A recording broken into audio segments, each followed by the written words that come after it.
Greetings, villains, vigilantes, heroes, and heroines. You're tuned in to Project SuperVillain. We're your hosts. I'm ArcDrifter. I'm Killboss. We're back with another top 5.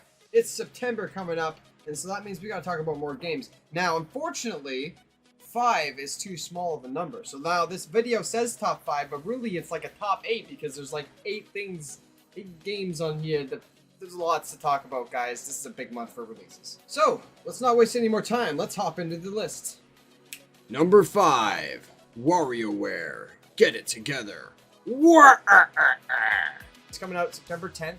And like I said, there's lots of games coming out this month, so keep like a date book here. Maybe write down all the games on your calendar or something, because there's gonna be a lot to keep track of. It's gonna be out on the Nintendo Switch exclusively. What'd you expect? It's Wario.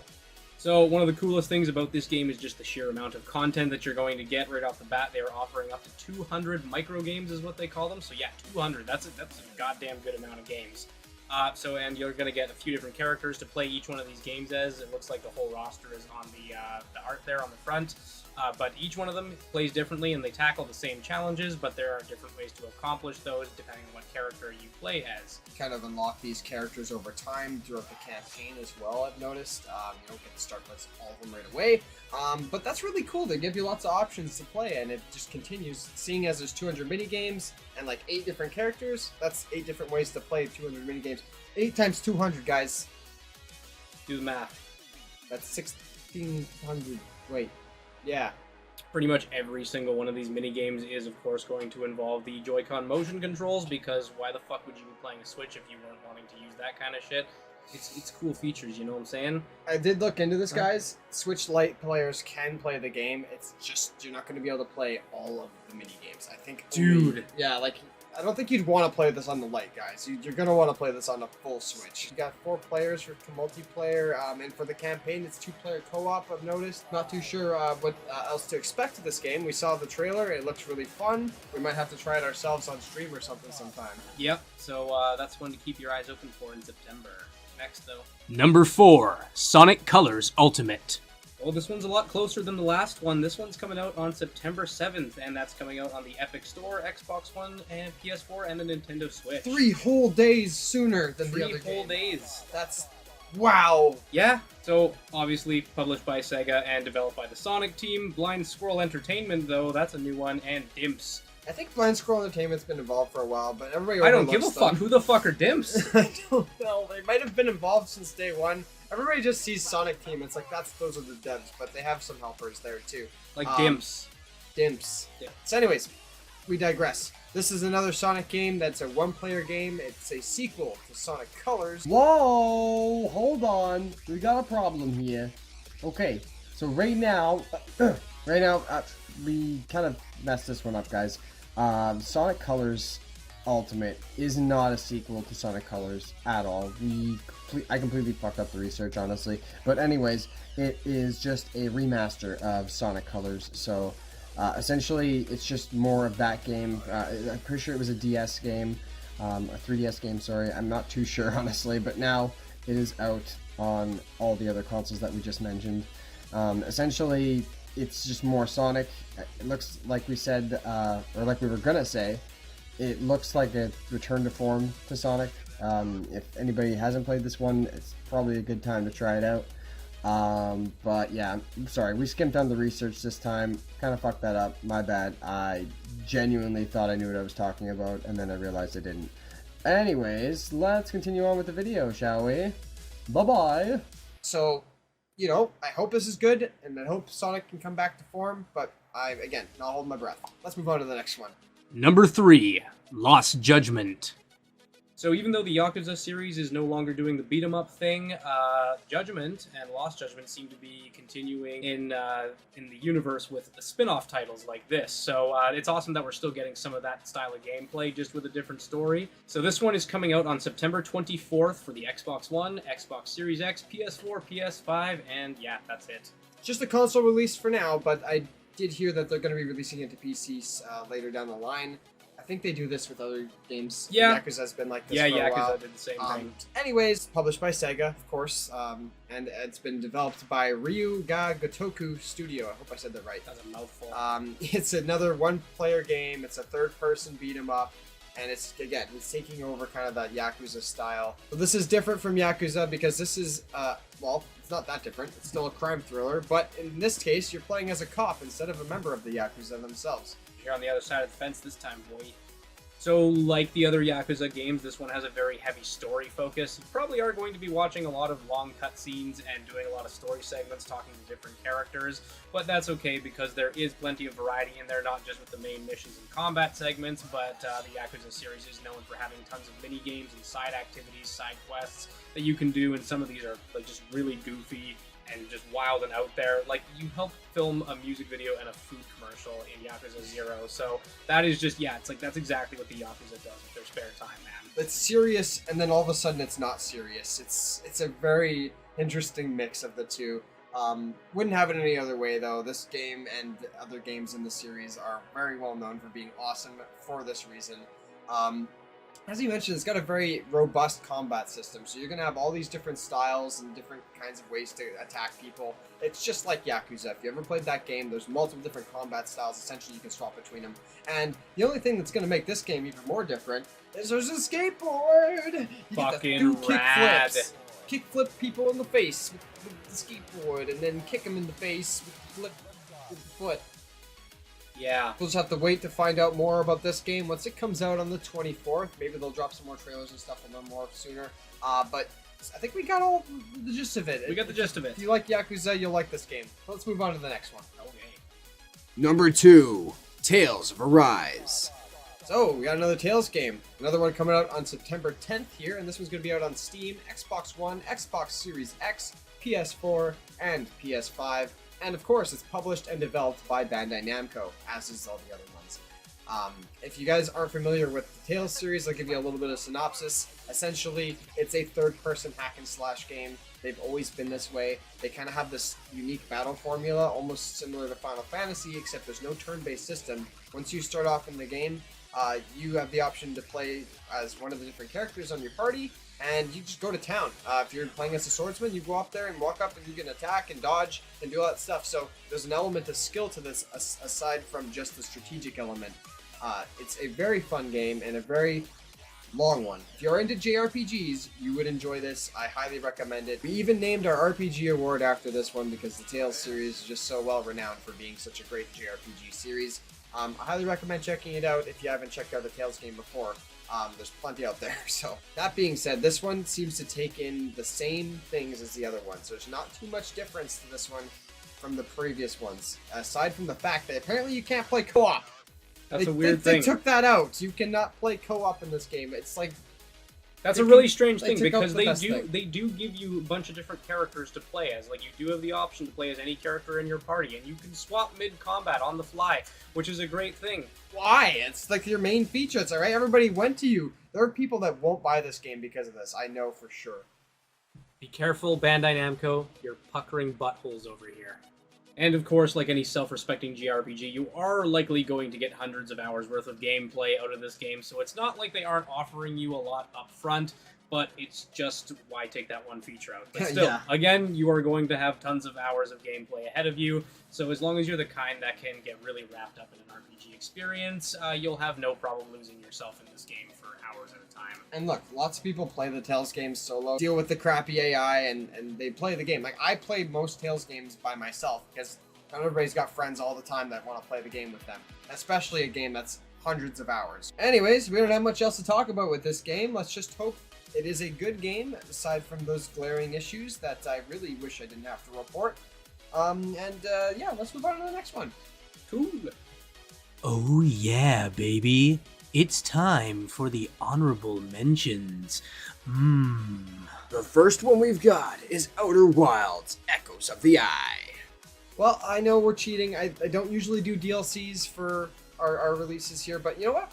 We're going to start doing that. You know what? Yeah. New rule, guys. Write it down in your calendars. Write it down in your PSV notebooks that you should buy on our merch store down below.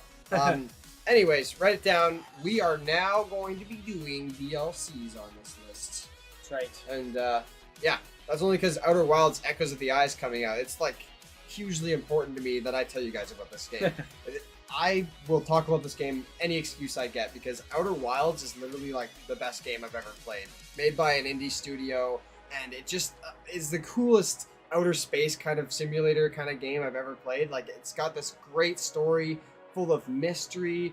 The planets, every single location, locales you visit are so interesting, scary, and it just makes you want to learn more about it. The game is freaking awesome, and the fact that they're doing DLC, I'm rock hard right now. Thank you, Mobius Digital developers and publishers, Annapurna Interactive. You guys are great. So yeah, basically this game is like digital mail enhancement, so that's exactly what this is because they're doing a great job. Seriously, in any other game that involves space exploration, this is how it should be done because it is just the best that I've ever seen in any game.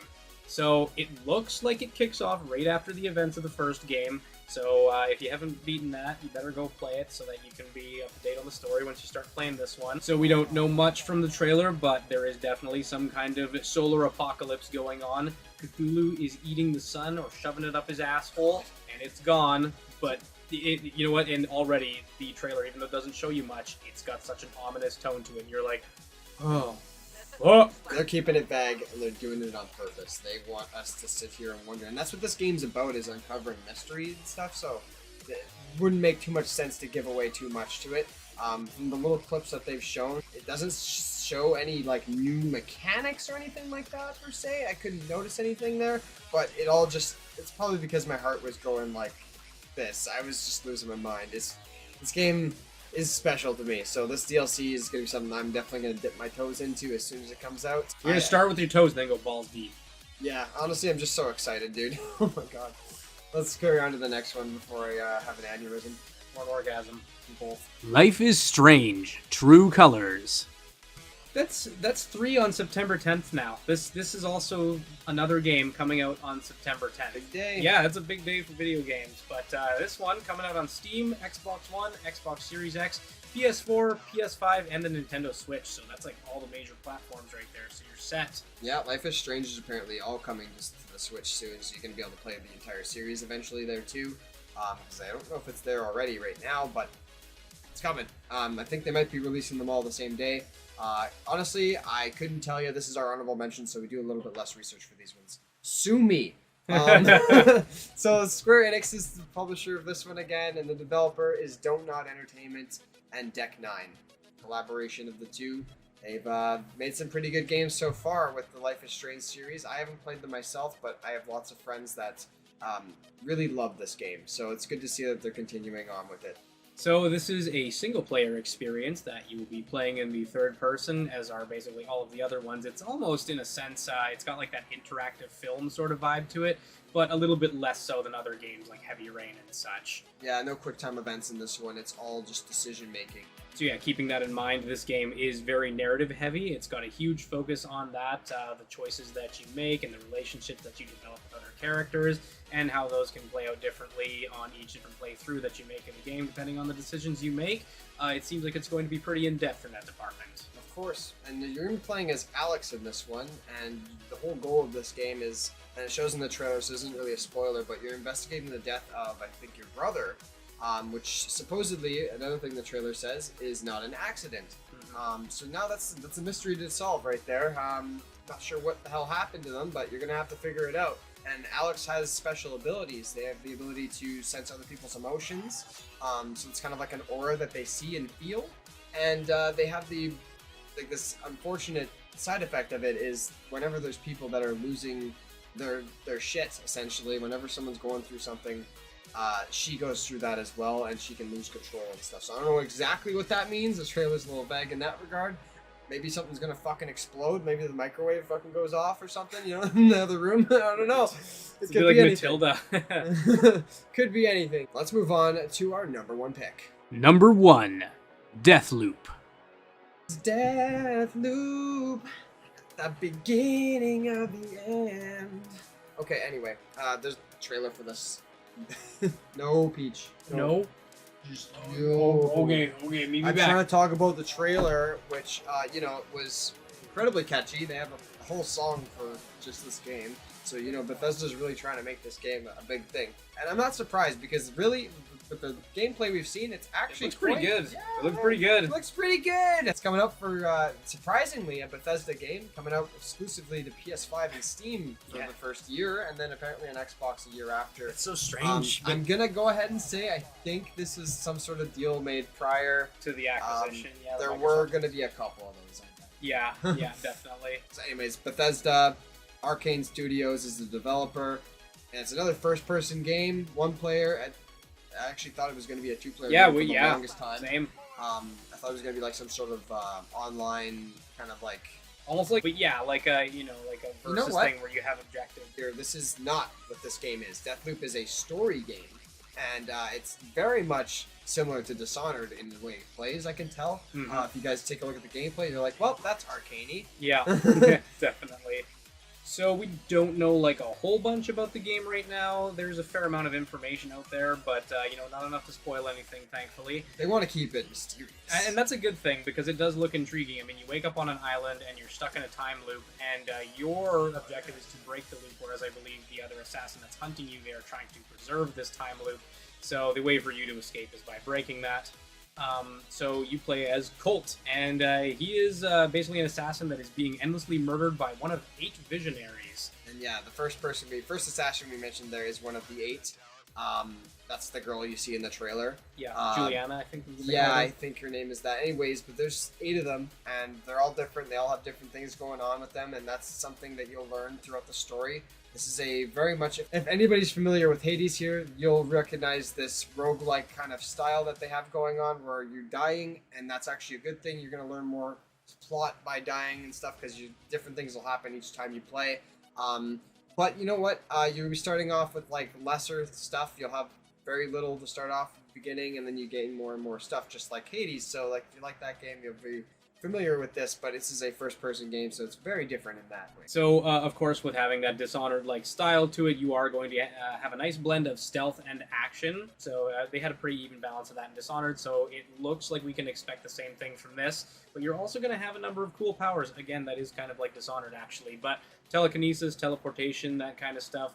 You will have certain weapons and abilities that you are able to keep between loops. I'm assuming some of your powers will stay as well. But yeah, like that's all that I know personally right now from the research that we've dug up. There's actually 2 modes. Apparently, you get to play as Colt for the first mode, but you can also play as one of the assassins trying to murder Colt. I don't know much more about that one. There's definitely more information to be learned there. So if you're interested in this game, I highly recommend looking it up. But yes, that is why we picked it as number 1. It just looks amazing. I'm very excited to try this one out. Yeah, pretty fucking cool. Almost as cool as me. It'll have to be on Steam, though. Get out of here, King Kong. I don't have a PS5, so I can't play this shit on PS5. It's gonna have to be on Steam. But you like how we just kind of like shove him off now? I don't even pay attention to him anymore. King Kong was here. Just don't worry about it. He shows up and just does this thing, and I'm trying to get used to it, and that's not a good thing. It is a good thing, but also not a good thing. I'm rambling. Let's end the video, guys. Hey, if you guys enjoyed today's video, please leave a like. It's much appreciated, and it actually helps us out a lot in the algorithm. Just gives the video a good support. And then also, if you want to support us even further, we have a subscribe button. You should hit that. It's join the big, crew. it's red, and touch it. And check out the links down below to our other social media. We do lots of cool stuff. We're on the weekends, Fridays and Saturdays, specifically around 9 p.m. Eastern Time. You can catch us streaming, twitch.tv/ProjectSuperVillain. We're doing something different every weekend. We're variety streamers, so there's always different games played.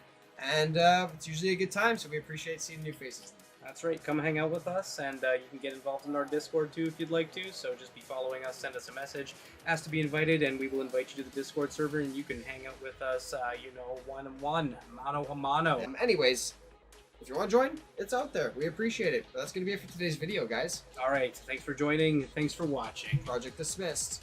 Peace out.